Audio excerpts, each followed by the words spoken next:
สวัสดีครับวันนี้ผมก็จะมารีวิวการติดตั้งโปรแกรม Sony Vegas Pro 14 นะครับซึ่งทาง Sony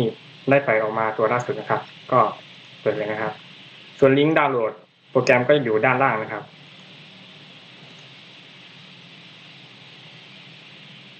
ครับในส่วนตรงนี้นะครับก็จะเป็นการเลือกภาษาให้เราเลือก English นะครับกด next ไปนะครับ Tick I have read the end user นะครับกด next นะครับตรงนี้ก็จะเป็นว่าเราจะติดตั้งโปรแกรมไว้ตรงส่วนไหนของคอมพิวเตอร์นะครับก็ให้ตามที่โปรแกรมมันให้มานะครับคือ T ส่วนนี้ก็จะเป็น create a shortcut on the desktop นะครับคือให้มันมีช็อตคัทโผล่ขึ้นมาหน้า desktop ของเรานะครับเราก็จะคลิกไปกด install นะครับรอนะครับทีนี้สำหรับโปรแกรม Sony Vegas Pro 14 นะครับก็เป็นโปรแกรมสำหรับตัดต่อวิดีโอนะครับตัวใหม่ล่าสุดของ Sony รอนะครับทีนี้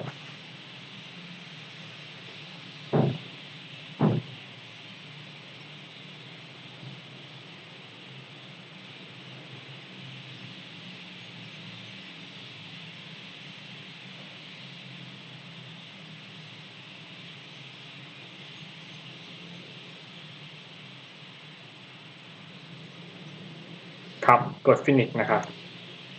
เราก็จะไปเช็คดูว่านะครับว่าโปรแกรมมันใช้ได้หรือเปล่าก็ไปหา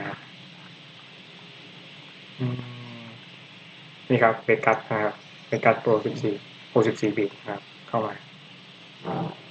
ครับตรงนี้มันเป็นเวอร์ชันทดลองนะครับเราก็ต้องซื้อ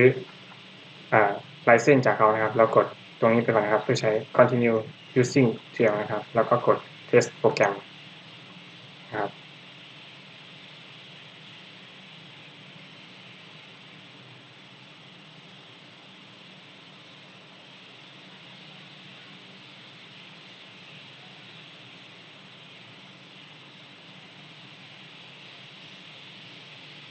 โอเคครับโปรแกรมใช้ได้นะครับก็วันนี้ก็ขอจบการนำติดตั้งแค่นี้นะครับขอบคุณครับ